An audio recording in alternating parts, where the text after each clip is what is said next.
যা চিন্তা করে আল্লাহ তা পূরণ করে না, ঠিক কিনা?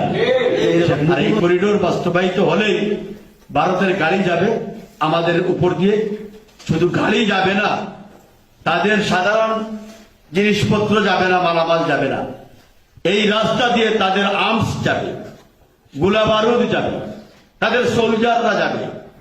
এখন আমার দেশের উপর দিয়ে তাদের রাস্তা দেওয়ার পর তাদের সোলজার, তাদের গোলা বারুদ যদি যায়, ভারতের মতো বিশাল রাষ্ট্র, বাংলাদেশের মতো ছোট রাষ্ট্র, এই রাষ্ট্রের কোন স্বাধীন অস্তিত্ব থাকবে বলেন? থাকবে না।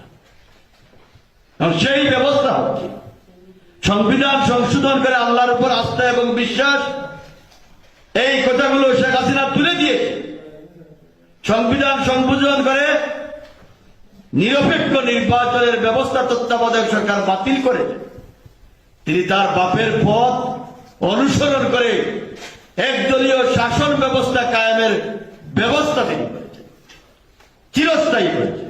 এর জন্য তো বলেন তিনি ভিশন 2021, অর্থাৎ 2020-21 সাল বছর। আমি একটা কথা বলে যাই, ম্যান প্রপোজেস, গড ডিসপোজেস। মানুষ যা চিন্তা করে আল্লাহ তা পূরণ করে না, ঠিক কিনা? শেখ মুজিবও তো ক্ষমতায় আসার পরে মনে করেছিল আল্লাহর পরে তিনি, ঠিক না? তৎকালীন শেখ মুজিবের জনপ্রিয়তা আসলেই আকাশ চুম্বি ছিল। ওইভাবে হবে ইনশাআল্লাহ। শেখ হাসিনা আর বাংলাদেশের রাষ্ট্রীয় ক্ষমতায় থাকতে পারবে না।